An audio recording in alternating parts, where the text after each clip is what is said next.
Okay, thank you, ladies. Thank you, everybody. Thank you for inviting me here this afternoon. I'm very delighted to share my personal experience on really how the unprecedented changes did affect AJT and how I see it affect many people around us. First, let me tell you a little bit of myself. I think Tracy have given a very good introduction. I have a good integrate experience in hospitality as well in healthcare. I've been in healthcare business for the last 15 years.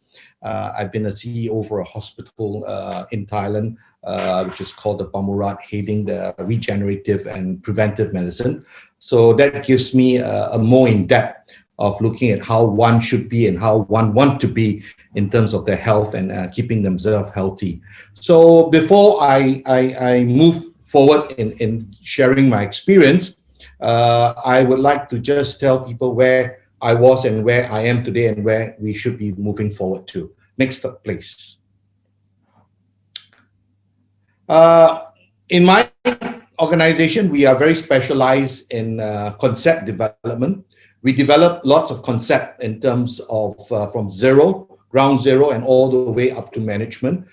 We do concepts for hospitality, integrating with healthcare, medical wellness, in looking at someone that wants to, entrepreneur who wants to have an empty plot of land, or looking at a mixed-use development and basically wants to put in healthcare, regenerative medicine, the whole works of modern frontier medicine, and we integrate it into a mixed-use property development. And that is the uniqueness that I was doing over the last 7 years in this company. And I used to travel like 20 days in a month to basically look at the various outlets, the various medical centers and various properties that we have operated over the last 7 years.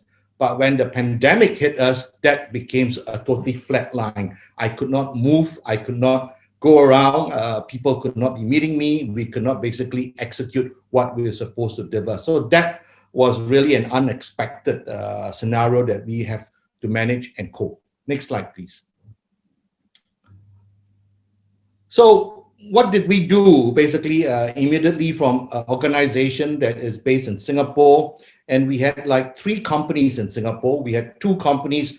One is very focused on a medical, which is Dr. Map. Another one is very focused on wellness for hospitality, which is brand under Wellity, whereby we were managing hotels in Thailand, about 4 properties that we were managing on the integrating of healthcare, wellness, lifestyle, and hospitality. So immediately we were badly affected, very badly affected, and we had our new clinic that we set up basically in Cambodia.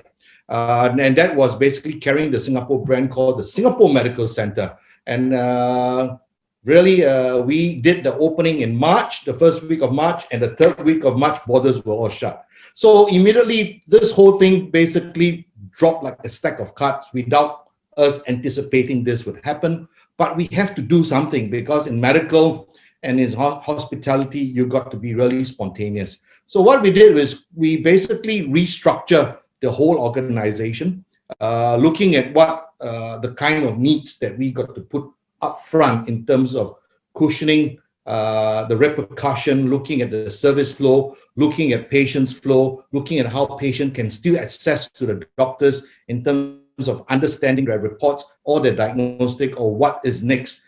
We even encountered patients coming from New Zealand who wants to come into Thailand, could not come in for emergency surgery for oncology treatment. So we basically took the whole dimension of the problems, and we restructured and we streamlined, very focused. So restructuring a business for an entrepreneur, someone got to be basically have a quick lookout, quick thinking. And I like Veron thing is fear, never fear that what is going to come, but basically anticipate and basically measure the consequences of your deliverables. I think you will basically overcome it. So the other thing that what we quickly did was basically collaborate with partners. We did a very quick collaboration with various partners that we had in our circle, people from the hospitality industry, procurement, healthcare. We did people in doctors. How would we basically send out messages to doctors? How could doctors be sending out messages to their patients? So we basically collaborate quickly and put up a strong customer flow journey, this journey that will not be detached. So that's basically what we do. And the flexibility of understanding and customers, it's a very big modelization to put it together. The other thing that what we did as a consulting company, because we were doing consulting and management, our fees were very much on the corporate level. We basically remodel our structure. How did we remodel our structure? By looking at charging a fee for a concept development or management consulting. It was on the high level. We were doing mid-range, but then we reversed it by working with our partners together. Usually when a management or a consulting company is doing a management, basically the clients expect you to do from A to Z. But with that structure fee that you have proposed to them.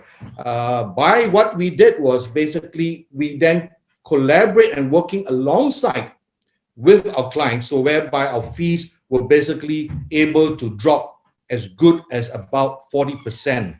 So that enables our business partners to come and approach us to carry on our consulting and management projects within our business circle. Next slide, please. And I like the work from what we did was networking. Well, I was not being able to basically network, as our business was very much by word of mouth recognition in terms of our services, because we are very uniquely different, because we develop medical wellness is something that we believe there must be a diagnostic and pre and a post. We will not do something that is in a gray area. So a lot of our business is one-to-one, but that makes it very difficult during the pandemic. So what immediately we thought with the team, we create a webinar. We develop a webinar with our partners, anchoring it under AJT, and we did about 7 series of webinars from, I believe it was starting from April to September. Immediately we started the webinar, and with the strong network that I have, I was able to integrate all the different professionals in different segmentation and categories of the subjects and topics of the webinars. So by that, it grew our expansion, it grew our network, not only within Thailand, Singapore, Cambodia, Malaysia, it grew all the way to the Middle East. We had people coming in even from US and Italy timing and Europe timing. So that expanded our network. And with this very immediate change that we took, we managed to basically adapt. We managed to basically even achieve results from the webinar by getting new networks and new clients. So I think one should be very spontaneous. This is what I believe, the spontaneous of entrepreneurs and business, or even as a manager, you got to be really spontaneous, looking at all angles. So that gave us a very good online outreach. Next slide, please. Yeah, and I think community network is the most important, and that's what we are doing here. And I've been believe in speaking for the last 3 years in many conferences. And I think even that one may not have this opportunity, one should always do it in a right approach by having your social network. Even if you are doing your network through LinkedIn or through Facebook, I think it is very important that you drive your message clearly, what you really want to have an outreach of people that you would like to know. And the most important thing that I always believe is your response. I never like sending messages to people and I get response like 2 days after or 3 days after. Or if someone would like to send me a message through a Facebook, even wishing me a birthday wish, I would put an effort to wish every one of them and praising them and saying thank you to each. So connecting with people is very important. People's skills is where I believe the strength of getting new knowledge, gaining new people, learning something new is people skills. So network, community network need not to be on webinars or talks like this, but even on social medias. So this is what I totally believe in. Next slide, please.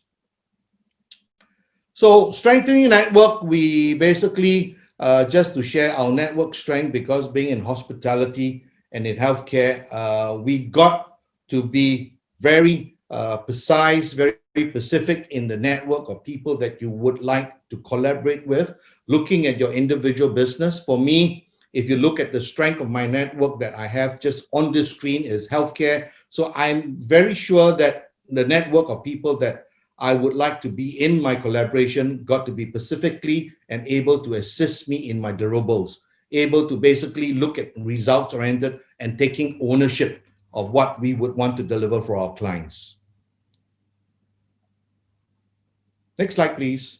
This is something I think most of us will be wondering what this slide trying to say. Collaboration with industry experts. This is something very, very important. We used to be a team of close to about 15 of us in just the HQ office. We have a specific team just for hotel management.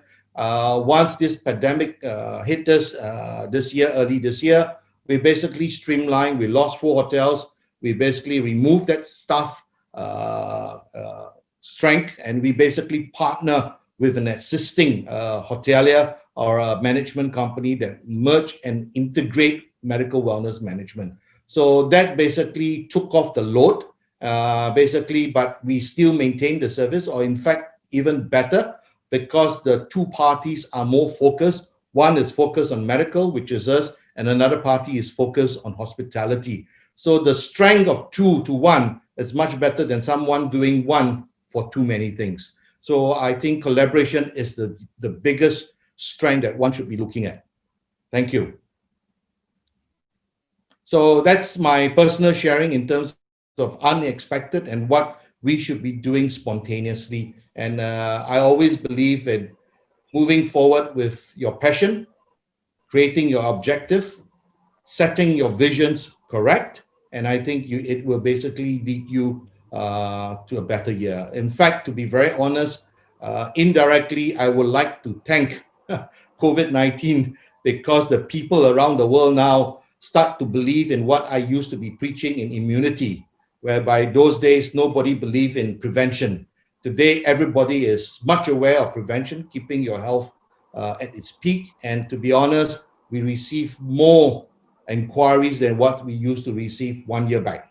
So we get about, in a month, we receive emails and people calling us of asking us, how can we really set up a medical center? How can we set up an immunity center into lifestyle and resorts?